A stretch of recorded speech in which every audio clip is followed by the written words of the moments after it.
મિત્રો, ગઈકાલે મોડી રાત્રે અમદાવાદ શહેરના નોબલનગર વિસ્તારમાં કેટલાક લુખ્ખાઓએ, ગુંડાઓએ, અસામાજિક તત્વોએ બેરહેમીપૂર્વક લાકડીઓ, હોકીઓ, પાઇપોથી મહિલાઓને કૂટી નાખી. આપણા ગુજરાતની, આપણા અમદાવાદની બેન દીકરીઓ, માતાઓને મારી ગુંડા તત્વોએ. આ એટલા માટે બની રહ્યું છે જ્યારે ગુજરાતના ગૃહમંત્રીના વિધાનસભા ક્ષેત્ર મજૂરામાંથી દારૂના અડ્ડા પકડાય, જ્યારે પોલીસ કમિશનર અમદાવાદ, સુરત, વડોદરા, રાજકોટની કચેરીઓની 2 કિલોમીટરની ત્રિજ્યામાં ચરસ, ગાંજો, દારૂ, ડ્રગ્સનો વેપાર થતો હોય તો ગુજરાતના કયા ગુંડાને એવી બીક રહે કે કાયદો કાયદાનું કામ કરશે? ગુજરાતના લુખ્ખા તત્વોમાં, અસામાજિક તત્વોમાં કાયદાનો કોઈ ખોફ જ નથી બચ્યો.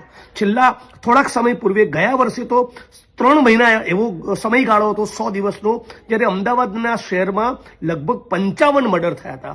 અને બાદ પણ અમદાવાદના પોલીસ કમિશનર દ્વારા, રાજ્યના ગૃહમંત્રી દ્વારા કોઈ કોન્ક્રીટ એક્શન નહીં લેવામાં આવી, જેનું પરિણામ છે કે અમદાવાદના પાલડી વિસ્તારની ત્રિકમનગરની ચાલીમાં કેટલાક બિલ્ડરોનો ડોળો છે અને 20 દિવસ સુધી એક ધારું ત્યાંની ચાલીની મહિલાઓને બિલ્ડરના લુખ્ખાઓ અશ્લીલ ગાળો બોલતા રહ્યા.